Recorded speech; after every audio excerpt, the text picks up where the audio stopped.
comme un nouvel esclavage moderne. On ne peut pas avoir une action publique locale qui est fort avec les faibles et faible avec les forts. Ça ne serait pas un déshonneur pour le maire de revenir sur ses amendes et de demander l'annulation. Certaines plateformes ne nous écoutent même pas. Notre compte est bloqué, on n'a plus de travail. Merci de vous intéresser à nous. Sur la Comédie, ça fait pas beau d'avoir des livreurs devant l'Opéra. Donc du coup, ils ont mis en place de la géolocalisation, les plateformes, sur la demande de la mairie, pour empêcher d'avoir des notifications à cet endroit-là, pour éloigner les livreurs de la ville. Donc Michaël Delafosse prend ce genre d'initiative, en tout cas les soutient, alors que d'autres dans son parti prennent des initiatives tout à fait opposées. Donc ce serait bien de lui rappeler quand même que qui l'a élu, il est censé être de gauche, et qu'est-ce que c'est censé vouloir dire en fait? Ce sont des travailleurs précaires qui permettent à des clients d'avoir des repas de restaurateurs qui eux-mêmes, par ce biais, évitent la fermeture de leurs établissements. On ne peut pas régler aujourd'hui ce problème avec des procès-verbaux de 135 € pour de personnes qui sont déjà en situation de grande précarité. C'est important de le rappeler, ce n'est pas la solution.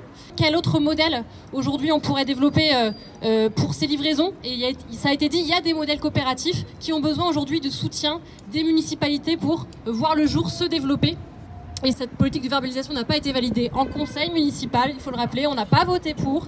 Aujourd'hui c'est fait en notre nom, mais on a besoin aujourd'hui d'un positionnement clair de l'actuelle majorité sur quelle est leur stratégie pour sortir de cette impasse. Pour ces jeunes, pas de garantie collective, pas d'indemnité journalière si maladie, pas de congés payés, pas de cotisation sociale. On ne peut pas avoir une action publique locale qui est fort avec les faibles et faible avec les forts. L'autoritarisme et le fait de montrer ses muscles, c'est pas une solution pour le long terme. Je crois que cette crise, on peut la résoudre avant tout par le dialogue et en bonne intelligence. Ça ne serait pas un déshonneur pour le maire de revenir sur ses amendes et de demander l'annulation.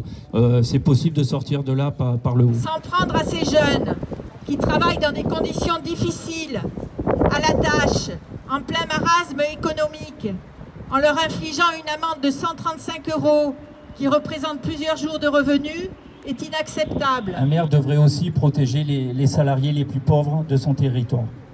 Il le devrait d'autant plus qu'on est quand même dans une crise sanitaire inédite par son ampleur et sa durée, et que cette crise, elle plonge des salariés, des familles, des retraités, des chômeurs dans une extrême pauvreté. Voici quelques paroles de livreurs recueillies auprès de ceux dont la précarité interdit qu'ils apparaissent ou prennent la parole ici par peur d'une mise en danger, de représailles, de blocage de comptes. Alors voici ce qu'ils disent. Quand on est en scooter, on nous donne davantage de commandes. Non seulement on n'a pas de protection sociale, mais on se prend des amendes. Je veux travailler, mais pas me bagarrer. Certains policiers nous disent de couper le moteur, d'autres nous mettent une amende tout de suite. Pendant le confinement, on a pris des amendes pour non-distanciation parce qu'on était en groupe pour attendre les commandes. Devant le théâtre, les commandes passent mieux, mais les policiers nous ont dit qu'on salissait l'image.